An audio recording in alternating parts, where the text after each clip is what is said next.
আমার জিন্দেগি ফিরাইয়া দিলাম ওই সত্তার দিকে যিনি 7 আসমান ও জমিন পুরাটা বানাইছে। হানিফান, একনিষ্ঠভাবে আমি শুধু তার দিকে ফিরলাম। ওমা আনা মিনাল মুশরিকিন, আমি মুশরিকদের অন্তর্ভুক্ত নই, আমি আল্লাহকে ছাড়া কাউকে মানি না। হ্যাঁ, হযরত ইব্রাহিম আলাইহিস সালামের বাবা বলছে, পুত তোরে আমি তেজ্য পুত্র করে বাড়ি ছাড়া করে দেব। হযরত ইব্রাহিম আলাইহিস সালাম বলছে, আতাজিলুকুম ওমা তাদউনা মিন দুনিল্লাহ। আব্বা আমি আমনেরে ছেড়ে দিলাম, আপনি আমার কিতে ছাড়বে? আপনি বাইর জায়গা দিতেন না, কিতে আমি আইলাম না আপনার বাইর। আমার ইমান দরকার, আমার আখেরাত দরকার। আমি বহন দিয়ে কিতে করব? আমি সোফা দিয়ে করবো কি? আমি বিল্ডিং দিয়ে করবো কি? যার বাপে বিল্ডিং করে দিছে না, হাতে বেড়া পরে আর বিল্ডিং করতে আসছে না। কথা কয় না, বোঝেন নাই আমার কথাটা? যার বাপে জমি কিনা দিতে আসছে না, এবারে পরে এবারে ফুতে আর কোনোদিন জমি কিনতে আসছে না, তো কি আপনি যে একবার উল্টাইয়া গেছেন। হ্যাঁ, আরে ফুত, আমি যদি কদ্দুর কিছু করে দিয়ে যাইতাম না পারি, আমি মরলে তারা খাইব কেমনে? না, তারা চিরা খাইব। আর পরে আপনি 2 বস্তা চিরা কিনে দিয়ে যাইয়েন, আপনি মরলে আর কেউ দুনিয়াত কাম করতো না, আপনি একটা কামিলা মূর্তি আছেন, শেষ। এটা ধোকার কথা না, বলেন না কেন? তো হযরত ইব্রাহিম আলাইহিস সালাম বলছে, আব্বা আপনাকে ছেড়ে দিলাম। ওমা তাদউনা মিন দুনিল্লাহ, আল্লাহকে বাদ দিয়ে যে আপনি যাকে ডাকেন সেই মূর্তি, আল্লাহকে বাদ দিয়ে যেগুলোকে আপনি ডাকেন, বাপ আমি এগুলোকেও ছেড়ে দিলাম। এবার ইব্রাহিম নবী বললেন, ওয়া আদউ রাব্বি, আমি শুধু কেবল আমার রব আল্লাহকে ডাক দিলাম।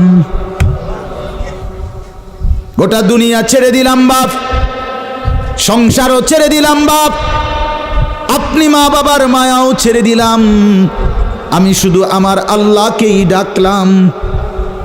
আসা আল্লাহ আকুনা বিদুআই রাব্বি শাকিয়া। এবার ইব্রাহিম নবী বলেন, আব্বা আমি বিশ্বাস করি আমার ওই এক আল্লাহকে ডেকে কেউ কোনোদিন বঞ্চিত হয় না। মাখলুককে ডেকে হেরে যায়, নেতা ভুলে যায়, কর্মীও ভুলে যায়, মা বাপও অনেক সময় রাগ করে, মা বাপ অনেক সময় ভুলে যায়, সন্তানও মা বাপকে ভুলে যায়, সবখানে হইতে পারে এমন, কিন্তু আমার আল্লাহকে ডেকে কেউ এমন হয় না যে বঞ্চিত হয়। আল্লাহকে বান্দা যখন জমিন থেকে ডাক দেয় আল্লাহ রব্বুল আলামিন সাথে সাথে বলে লাব্বাইক ইয়া আবদি, আমার বান্দা আমি হাজির, বল না বান্দা কি দরকার। বান্দা আবার বলে আল্লাহ, আল্লাহ আবার বলে লাব্বাইক, আছি তো বলো না। বান্দা বলে সুবহানাল্লাহ, আল্লাহ বলে শুনছি তো বান্দা, বলো না কি চাও বান্দা। বান্দা আবার বলে আলহামদুলিল্লাহ, আল্লাহ বলে বলো না কি চাচ্ছ বলো। আল্লাহু আকবার বলে আবারও বলছি কি চাচ্ছ বলো না, আমি তো শুনতেছি, আমি তো আছি বান্দা।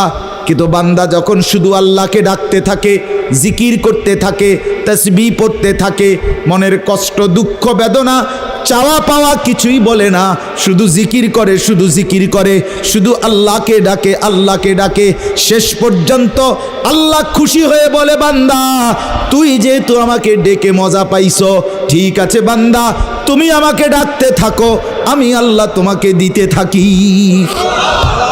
কি লাগবে আমি তো জানি, তোর বিবি অসুস্থ আমি কি জানি না, তোর ছেলে বিদেশে অসুবিধায় আছে আমি কি জানি না, কথা বলেন, তোর যে শরীরের সমস্যা আমি কি এটা জানি না, আমি তো সব জানি, কোথায় তোর কোন মুসিবত। আল্লাহর আড়ালে কি কিছু হয়, আল্লাহর গোপনে কি কিছু হয়, তাইলে আল্লাহর ইচ্ছা ছাড়া কি কিছু হয়। এজন্য মোবাইলের কথা বলতে গিয়ে এতগুলোর কথা লম্বা বললাম। ছেলেদেরকে বললাম বাবা অনেক ছেলে বসছো, মাশাআল্লাহ, আল্লাহ খুব বরকত দান করে। আজকে মুসলমানের যুবক তোমাদের ফেরার অপেক্ষা ইসলাম।